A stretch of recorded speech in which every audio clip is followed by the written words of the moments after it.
어떤 생산 도구를 선택하는 것이 국민들을 잘 먹고 잘 사게 할 것인가 하는 게 최종 결론이에요. 다른 거 없어요. 그것을 생산 수단이라고 이렇게 합니다. 생산 수단.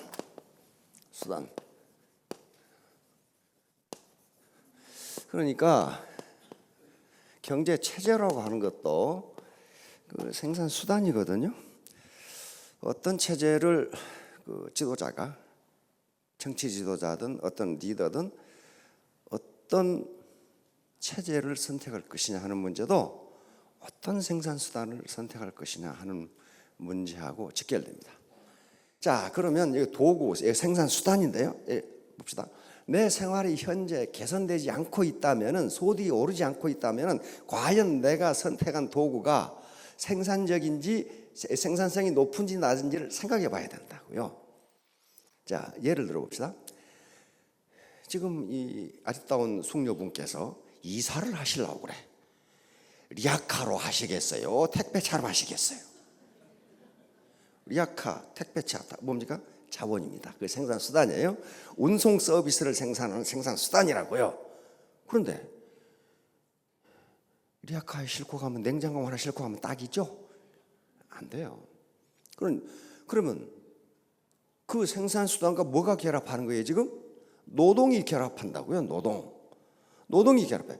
내가 리아카로 아무리 뼈 빠지게 짐을 날라도 서울에서 부산으로 가야 되는데 언제 그걸 다 하냐? 언제?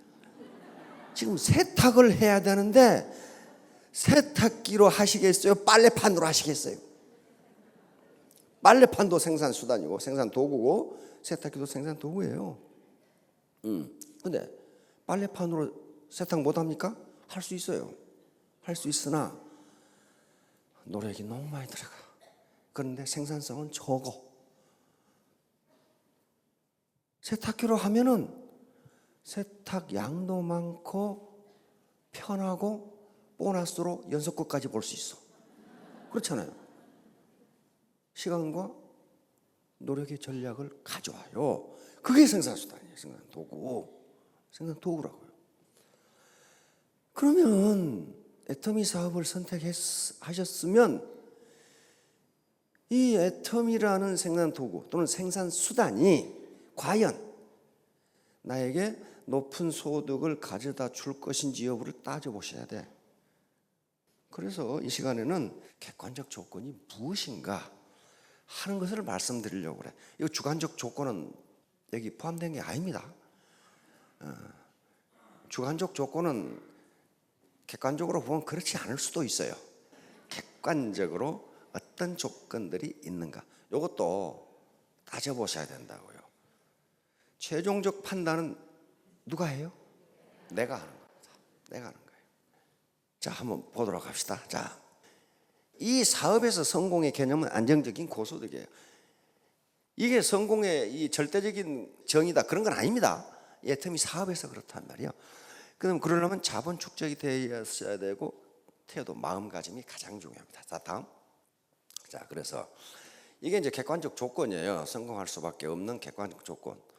이걸 자기가 마음으로 받아들이고 여기서 내적 동기, 내가 일하고 싶은 내적 동기가 발현되지 않으면 절대로 성공 못해요.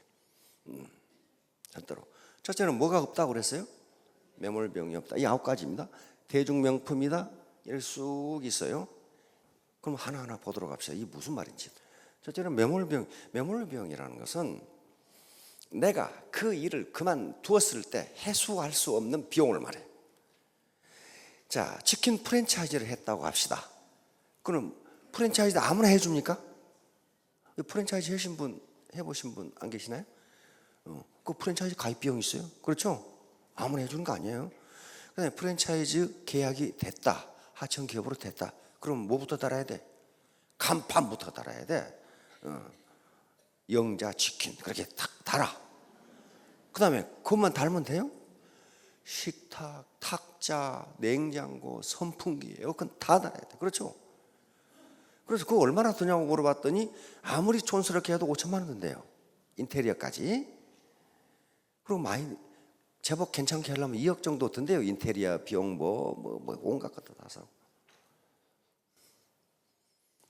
그러니까 그게 매몰 비용이에요. 만약에 내가 치킨 프랜차이즈를 그만둔다. 그러면 영자 치킨 간판을 갖다 팔아 먹어요? 안 사요. 누가. 식탁, 의자 안 사요. 쓰던 냉장고 다 고철이에요. 그 의자 내버리려면요, 우리 아파트 보니까 거기다 5,000원씩 붙여가지고 또 내버려야 되더라고. 그냥 안 가져가. 누가 남으니까 갖다 쓰겠지 하고 갖다 놔두면 관리 아저씨가 누가 내놓으셨는지 그래가지고 거기다 붙여놔. 뭐 스티커를 붙여서 내놓으세요? 그렇게 안 가져가요. 다시 말하면 일반적으로 우리가 초기 투자 비용이라고 하는 것은 전부 매몰 비용이에요. 그 사업을 그만두었을 때 건질 수가 없어요. 근데 에테미사는 그게 없어요. 그게 없어요. 진입비도 없어. 유지비도 없어. 그 다음에 간판도 안 달아. 점포도 없어. 아무것도 없어요. 그러니까 이게 매몰비용이 제로예요. 매몰비용이 제로라는 것은 뭐예요? 대단히 죄송하지만 손해가 없습니다. 그 말이에요. 손해가 없어요. 손해를 끼치지 않는다고요.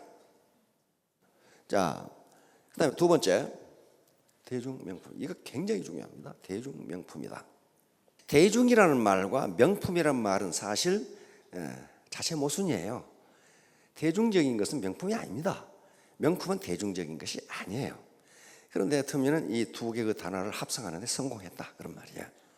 절대 제품, 절대 가격이라는 컨셉 때문에 그렇습니다. 자, 그러니까 치약을 바꿔 쓰세요. 지금까지 치던 치약보다 이게 더 좋습니다. 더 쌉니다. 해서 판매했을 때 내가 양심에 거리낌이 없다는 거예요. 다시 말하면 바꿔 쓴 사람에게 뭘 끼치지 않아요? 손해를 주지 않는다. 이렇게 손해를 주면 팔 수 없어요. 어떻게 팝니까? 손해를 주면. 그런데 대중명품이라고 했을 때 그걸 자신 있게 얘기하려면 먼저 전제 조건이 필요해요. 뭐예요? 내가 경험을 해야 돼요. 아, 저 영감탱이가 또 물건 팔아먹으려고 경험을 하고 그러는구나. 그게 아니고 자기가 그걸 확실하지 못하면 진정성 있게 전달을 못해요. 진정성. 많은 학자들은 이야기합니다. 20세기가 기술의 시대였다면 21세기는 진정성의 시대다. 진정성, authenticity. 진정성이. 왜 진정성이냐면요, 이제 각국의 기술 수준이 겨우 평준화됐어요. 거의 같아. 지금 휴대폰 어때요? 응? 스마트폰 기술 수준이 거의 같아요. 거의 같죠? LG 스마트폰으로 했더니 전화가 안 되더라. 뭐 그런 거 있어요? 그런 거 없어요. 다 똑같아요. 그러니까 뭐가 중요해요? 그 진정성이라는 게. 왜? 21세기에는 SNS의 발달로 정보가 완전히 노출되어 있기 때문에 허풍치거나 거짓말을 하면 금방 들통난다. 그런 말이야 지금. 그러니까 에테미 제품이 대중명품이다. 허풍쳐가지고 될 일이 아니라는 거예요. 자기가 경험을 해야 진정성 있게 얘기할 거 아니에요. 그래서 체험을 하라는 거예요. 체험을. 그래서 대중명품이기 때문에 내가 지금 쓰시는 것을 바꿔 쓰세요 해도 양심의 가책을 받지 않는다요. 그러니까 앞에 그 매몰 비용이 없다. 대중명품. 요것은 두 가지를 합하면 뭐냐 하면은요, 신규에게 아무리 권장을 해도 당신에게 손해가 없습니다야. 이게 매우 중요합니다. 나중에 5천만 원을 버느냐 못 버느냐 문제는 먼 훗날의 얘기예요. 10년 뒤의 일이라고요. 그러나 당장 당신에게 손해가 있느냐 없느냐 문제는요, 피부로 느끼는 문제예요. 자, 회사 주도의 교육 시스템. 이거요, 그 다른 회사는 없어요. 다른 회사는 그룹 비즈니스를 해. 그룹 비즈니스. 다시 말하면 자기 그룹별로 세미나도 하고 지도도 하고 이렇게 한다고요. 이것 때문에 정보 전달이 매우 공평하게 이루어지는 거예요. 그룹에 관계없이 하니까. 그래서 반팽이도 성공할 수 있다는 얘기가 나오는 거예요. 그래서 회사에서 주관하는 시스템에 참여를 해야 애터미의 룰을 배울 수 있어요. 자, 다음. 정의로운 보상 플랜. 우리는 왜 우리의 보상 플랜을 정의롭다고 생각하느냐 하는 문제예요. 이건 정의로운 문제거든요. A사는 어떻게 합니까? 능력껏 벌어요. 그렇죠? 능력 없는 사람은 어때요? 한 푼도 못 벌어요. 한 푼도 못 벌어요. 그리고 우리는 무한 단계인데 거기는 뭐예요? 유한 단계죠. 유한 단계. 그러니까 어때요? 더 많은 돈을 벌려면 계속 새로운 라인을 만들어 나가야 되잖아요. 누가 할 수 있어요? 능력 있는 사람은 그렇게 할 수 있어요. 그리고 그 회사는 상한선이 있어요, 없어요? 없어요. 그건 자본주의 시장 경제에 매우 철저한 것이고, 그래서 아무리 경제학자들이 뜯어봐도 A사의 보상 플랜이라는가 비즈니스 방법은 비난할 게 전혀 없어요. 그러니까 지금까지 60년을 버틴 거죠. 우리는 그런데 반팽이도 성공할 수 있다. 그게 자본주의 시장 경제 원리에 맞아요, 안 맞아요? 안 맞아요. 반팽이는요, 자본주의건 사회주의건 공산주의건 어디 가도 성공 못해요. 근데 반팽이도 성공할 수 있다. 그리고 소득 상한선을 뒀죠. 무한 단계로 적립해 주죠. 그렇죠? 두 줄만 하죠. 그럼 우리는 어떤 가치가 있길래 그걸 정의롭다고 하느냐? 가치는 공정성만 있는 게 아닙니다. 배려 가치라는 게 있어요. 아무리 능력 없더라도 같이 먹고 살아야 될 거 아니냐? 에? 아무리 사회적 약자라도 그래도 같이 먹고 살아야 될 거 아니냐? 그리고 아무리 능력 있더라도 한 달에 10억 버는 건 좀 형평성에 어긋나지 않느냐? 5천만 원 정도만 벌면 그래도 괜찮지 않느냐? 그래서 상한선을 둔 거란 말이에요. 모든 사람을 배려한다는 것은 대단히 가치 있는 일입니다. 그렇죠? 그래서 공정성 가치가 크냐 배려 가치가 크냐 하는 문제는 개인의 철학 문제라니까요. 가치가 하는 문제. 우리는 배려 가치가 더 크다고 보는 거예요. 이것도 굉장히 중요합니다. 애터미가 있어요. 라인에 관계없이 스폰서들이 각국을 돌아다니면서 각 지역을 돌아다니면서 한꺼번에 교육을 해준다는 거. 이게 경제적 그리고 시간적으로 엄청난 효과를 가져옵니다. 만약에 여기 지금 수십 명의 스폰서를 가지고 계시는데 그분들이 다 나와 있다. 한 시간씩 하고 나간다. 어떻게 되겠어요? 엄청난 시간 낭비와 비용 낭비. 특히 외국은요. 대만만 하더라도 라인 여럿입니다. 근데 김현석 크라운이 가면 한꺼번에 모아놓고 교육을 해버리거든. 그러면 10명이 가고 혼자 가면 비용과 시간에서 엄청난 전략이 되죠. 이 시스템. 이게 없으면요. 승수법칙 적용 안 돼요. 배가의 법칙이 안 한다고. 앞으로 남고 뒤로 오면 있죠. 교통비별로 다 쓴다고요. 이게. 요게 제심압력의 유력입니다. 흰 개미집이거든요. 흰 개미는 각각은 저런 지성, 저런 지능이 없답니다. 그런데 개미 100만 마리가 모이면 이걸 만들어낼 수 있어요. 가장 첨단 에어컨디셔닝 시스템을 이렇게 만들어냈어요. 바깥 기온이 40도에서 15도를 오르락내리락 하는데 요 개미가 사는 실내 온도는 24도로 하루 종일 일정하도록 만들어놨단 말이에요. 그걸 본따서 만든 게 요 쇼핑센터예요. 짐바브웨에 있는 이스트게이트 쇼핑센터. 보통 쇼핑센터의 에너지는 10%밖에 안 되면서 실내는 항상 24도가 유지되는 이런 거는 이게 집단지성이에요. 집단지성. 혼자는 생각 못한다 이 말이에요. 자, 다음. 회사의 건전한 재무구조. 이것도 매우 중요합니다. 회사가 안 망한다 그 말이에요. 빚이 한 푼도 없거든요. 빚 10원도 없어. 회사가 망해가지고 내가 수당을 못 받으면 어떡하지? 그거 걱정 마세요. 열심히 하시라고 그냥. 안 망해, 안 망해. 빚이 한 푼도 없으니까. 일반적으로 대기업도 부채 비율이 수백 %입니다. 우리 지금 재벌 기업 중에 많은 데는 2000%가 있어요. 자기 자본의 20배가 부채라는 거예요. 그러니까 이런 기업들은 어떻게 되느냐면은 시장에서 수요가 떨어지면 즉각 금융 흐름에 문제가 생겨요.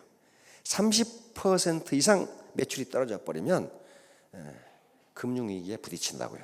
그래서 부도가 나거나 법정관리에 들어가거나 그렇게 되는 거예요. 그런데 빚이 없기 때문에 어떤 천재지변으로 매출이 떨어진다 하더라도 수당을 지급하지 못할 그런 처지가 아니다. 그 위험을 방지하는 거예요. 자, 다음. 인간은 아무리 돈이 많이 생겨도 보람없는 일은 하지 못합니다. 거의 묘한 게 그 인간이에요. 다시 말하면 아무리 다단계 사업으로 돈을 번다 하더라도 이게 불특정 다수에게 피해를 주고 보람이 없다면 그 일을 못한단 말이에요. 인간은 못하는 거예요. 근데 우리는 어때요? 이 대중명품이고 피해를 주지 않아, 비싸지도 않아. 도전적인 사업이다. 이게 점점 뒤로 갈수록 추상적이 되는데 직급이 올라갈수록 중요해집니다. 이게 도전적이 아니면 못해요. 히말라야 산을 뭐 때문에 기어 올라갑니까? 히말라야 산이 나에게 도전이 오는데 내가 그 도전을 극복하겠다는 거예요. 올림픽 선수들 보세요. 1년 내내 100m만 뛰는 놈이 있어. 그 100m하고 원수를 졌는지 말이야. 계속 뛰어. 왜? 9초 9가 나에게 도전이 오는 거야. 나는 우사인 볼트를 능가하겠다 이거야. 그 도전이에요, 도전. 사법고시를 봐서 아무나 변호사가 될 수 있다. 어떤 분 보겠어요, 그거? 안 봐요. 다 변호사인데 안 봐요. 도전적이 아니에요. 인간은 도전적인 일은 목숨을 걸고 해. 그러나 도전적이 아닌 일은 안 해요. 마지막입니다. 글로벌 원서버. 이거 다른 회사는 안 그러냐? 안 그래요. 미국에 가서 그다음에 곧 내 다음 해 열릴 중국에 가서 사업을 한다. 그럼 어떻게 해요? 다른 회사는요. 거기 가서 자기가 사업자 등록을 해가지고 자기가 다시 시작해야 돼요. 혹시 미국에서 영어를 유창하게 구사해서 미국 상무성에 가서 허가를 얻어냈음? 없잖아요. 근데 우리는 통역만 하나만 있으면 돼. 그렇죠? 통역 하나만 있으면 가서 할 수 있어요. 한 라인으로. 우리 밑에, 한국인 밑에 일본인이 들어오고, 캄보디아 사람이 들어오고, 미국 사람이 들어오고, 그 미국 사람 밑에 다시 한국 사람이 들어오고, 그 밑에 인도네시아가 들어오고, 원서버로 가능하다. 이거요, 그냥 된 게 아닙니다. 계속 공정위에 건의를 했어요. 그리고 문의를 했어요. 유권 해석을 해달라. 글로벌 원서버를 할 수 있느냐. 그리고 원서버가 된 거예요.